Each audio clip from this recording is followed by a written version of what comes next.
Hi everybody, we're going to be doing some some computing now, and we're going to continue looking at how we can be internet smart.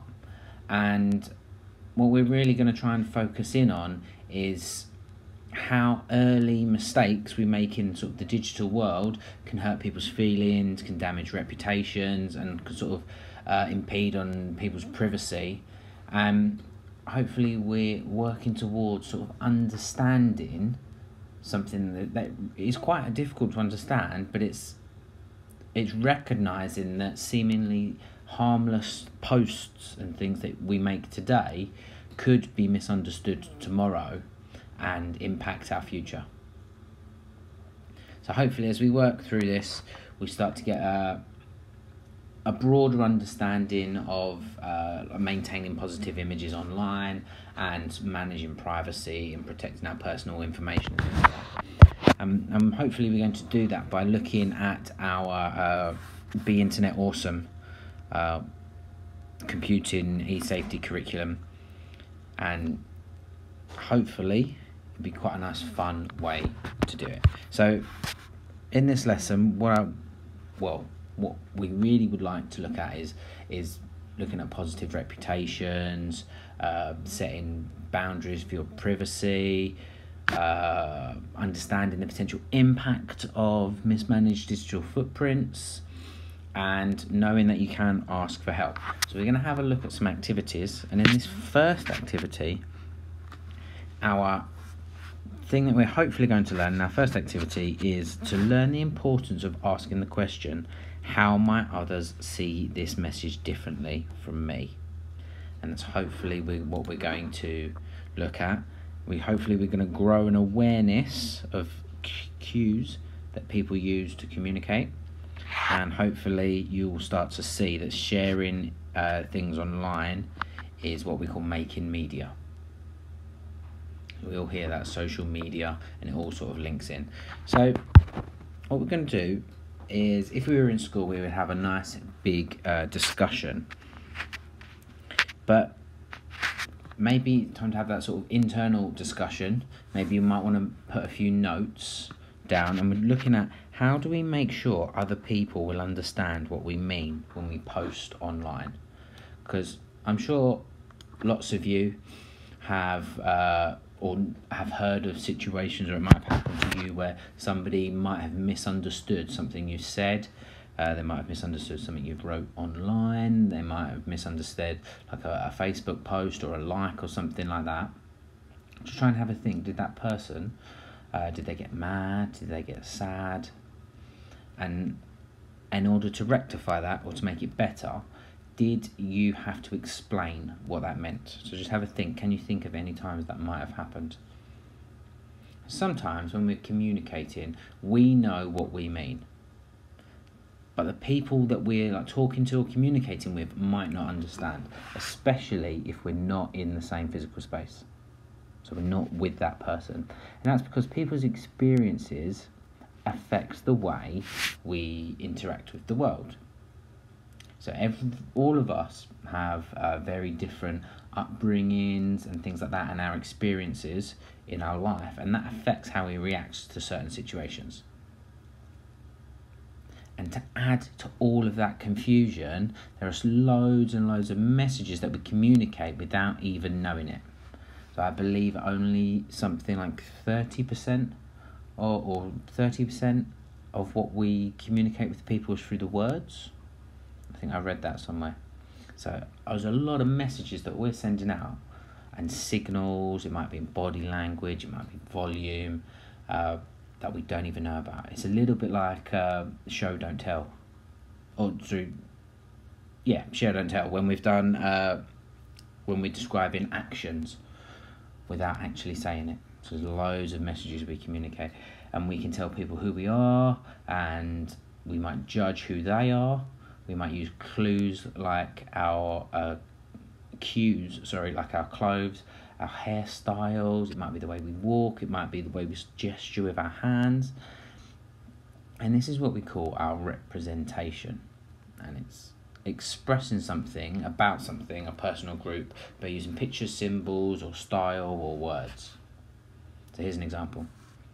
if you're online and you saw a picture of a person wearing a sports top with a logo on it, you would probably expect, like a football shirt, you would probably expect that person is a fan of that team. And you're probably going to be right. And that's because most of us recognise like sports teams, and it might be to do with the colours, it might be to do with some of the sponsors on there. And we know, and that's sort of like the code in that sport. And that changes from team to team, but we can sort of recognise that.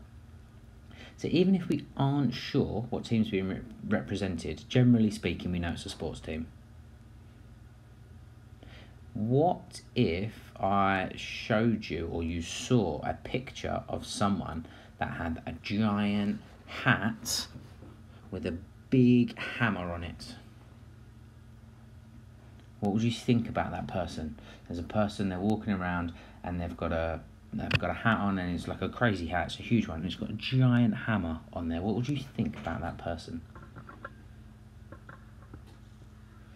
Well, actually, if you lived in England, especially around London, maybe around West Ham, you might know that hat, the local football team is called West Ham, and sometimes they're called the Hammers, and you might associate that with West Ham.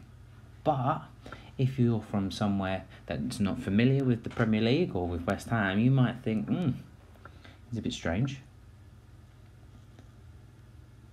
So, but if you didn't know that, can you see how the message might get a bit misconstrued based on how we're brought up?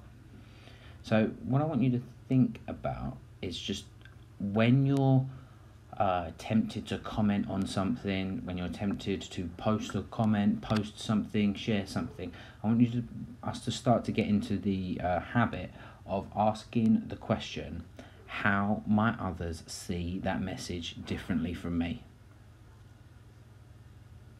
So before you post something, maybe before you say something, maybe you've got an opinion on something that somebody showed you, how might what I say be picked up differently by somebody else?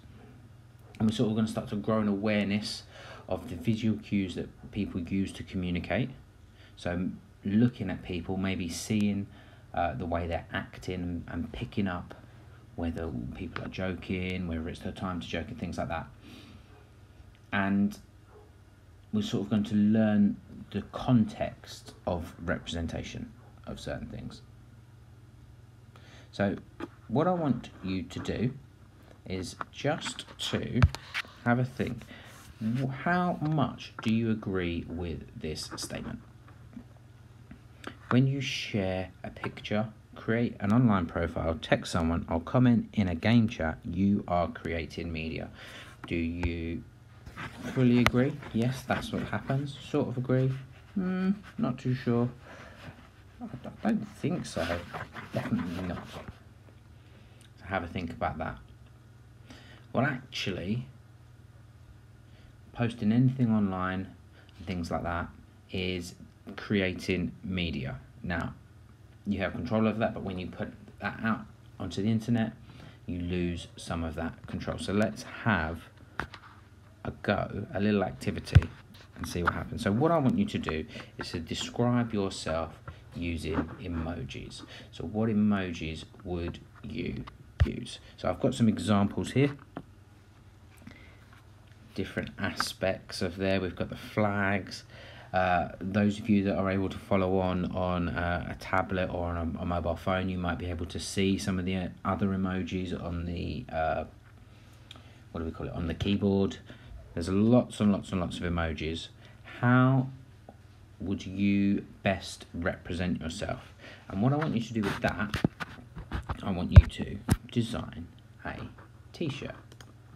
Now I've got two here, two different t-shirts here. How would you might want to do two designs, make them slightly different, and think about trying to keep our designs quite simple.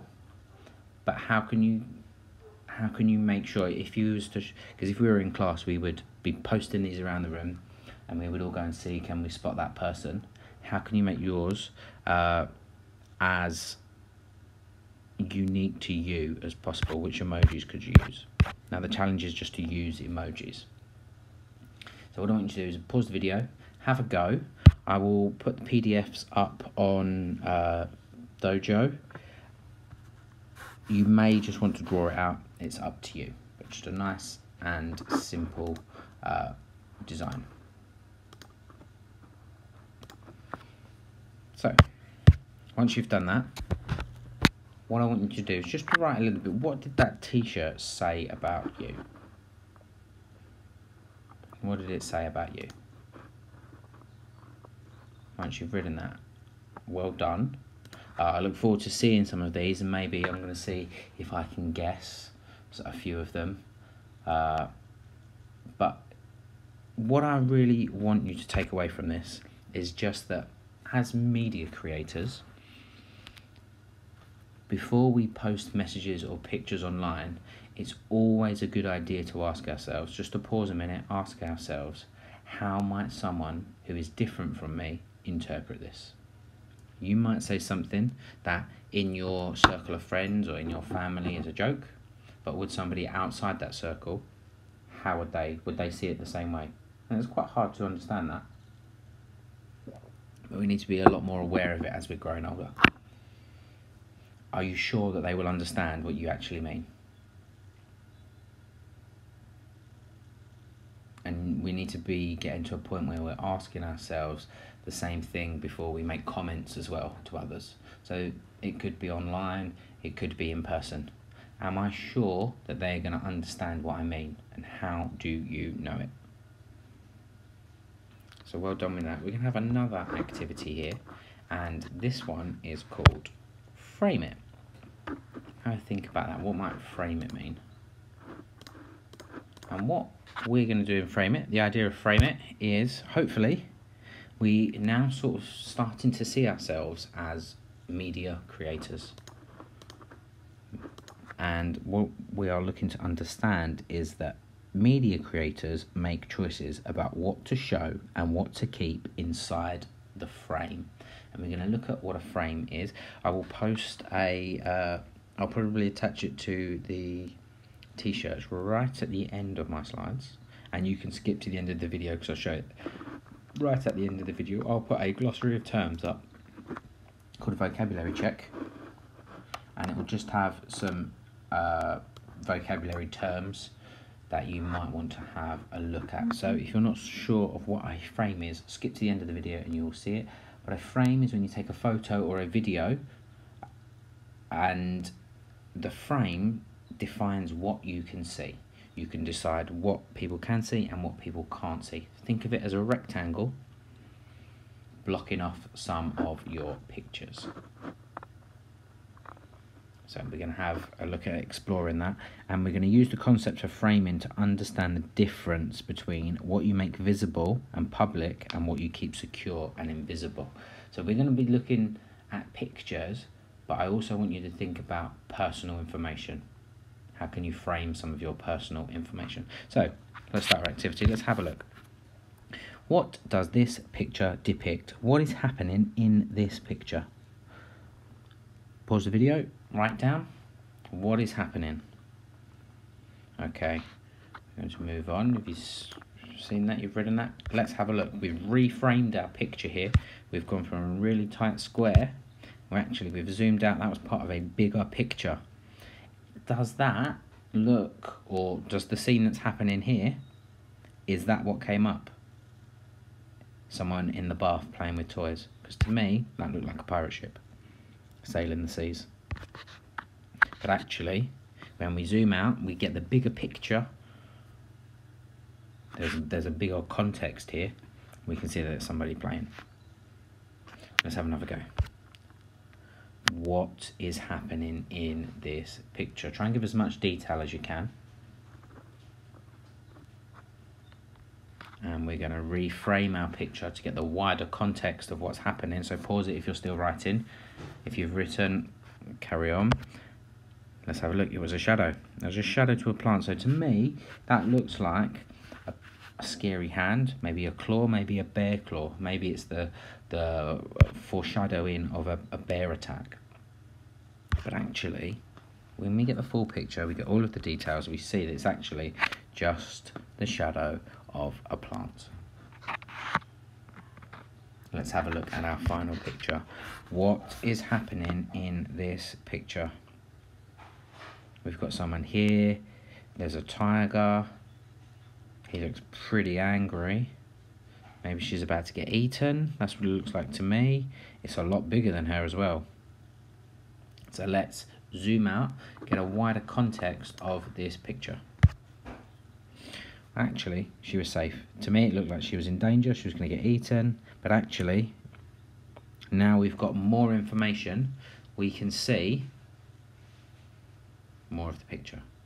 Now, this is what's called framing. It happens all of the time. You see pictures, there are some very famous examples of pictures that have been taken out of context. Now, as visual media makers, we control how much information we want to share. And we can use framing in order to do that. That could be our personal information, it could be pictures or media that we're showing, but we have control and the creator has control. We can decide what to include inside the frame, so what people can see, and we can decide what stays outside the frame. So that's a really important thing to think about. So let's move on to another activity, and what I'm going to do is I am going to show you a picture. What I want you to do is to draw a frame around part of this picture. So now you might want to take a separate piece of paper and, oh, my pen's not working. Can I get it working? What I want you to do is to draw a rectangle, cut it out. You might want to use your fingers. You know how traditional, is it working? Yeah, it's working now. So you might want to draw a rectangle and put it over your picture, and I want you just to draw different parts. So you might choose to draw just this part. You might also try and choose 3 or 4 different locations. Try and keep it the same shape. And I want you to draw them out separately, and I want you just to then compare them. Have a think. What could those pictures have been interpreted as? So just to clarify, take a frame. You might want to cut it out. You might want to use your fingers. Make a rectangle with your fingers, put it over, and then you're going to draw it out. So it might be, and he's got a little bit of shoulder.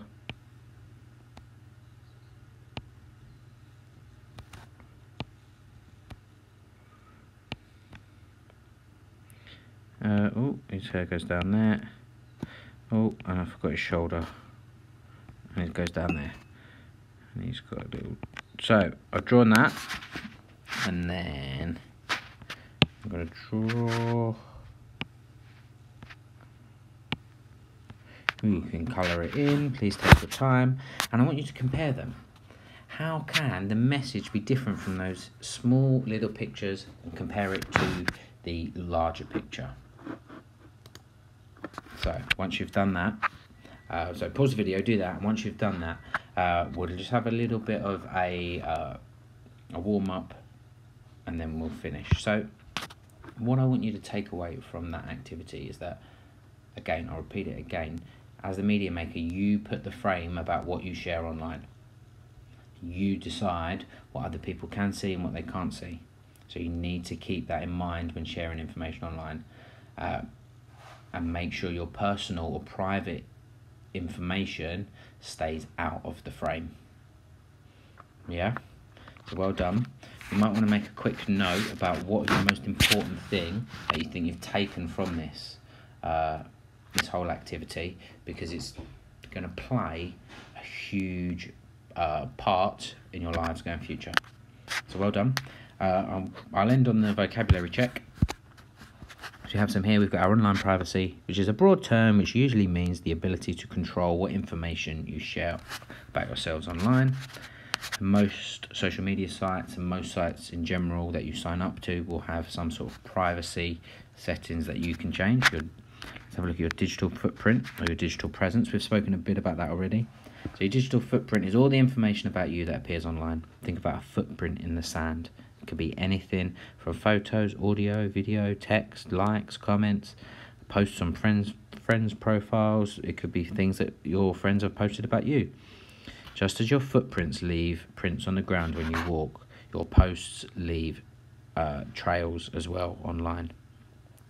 So your reputation, this is the ideas, opinions, or impressions or beliefs that other people have about you.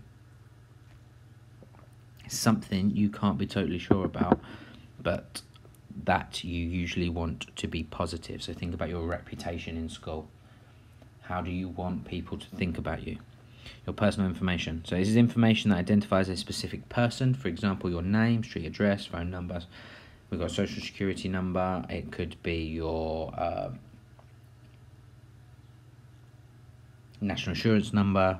It could be driver's license number. It could be anything. I'm going to sneeze. Nope. It could be your email address. It's called personal or sensitive information. Think really carefully before sharing this kind of information online. Oversharing, this means sharing too much online. Usually this is about sharing too much personal information, or it could just be too much about yourselves or certain situations. Settings, this is the area in any digital product, app or website where you can define or adjust what you share or how much your account is handled, including your privacy settings. A stereotype is an oversimplified, widely believed image of or idea of a person, group, or a thing. Interpret, the way a person understands a message or the meaning they get from it. Context, information that surrounds the message or whatever you're seeing, which helps us to understand the message. Context can include the place, or like where the message has come from, the time period that it's come from, when it appears, or who it's coming from. Representation is a picture, symbol, or description that says a lot about something or expresses the truth about something and a person or a group. And the frame, when you take a photo or a video of a landscape, person, or objects, the frame is what defines the section that the viewer can see. Think about a photo frame. They have big, thick borders because they hide sometimes the scraggy bits when you do a picture. Everything looks so much neater in a frame. The part you decide to leave outside the frame is what the viewer will not be able to see. So hopefully you take a big message from this. You can control what people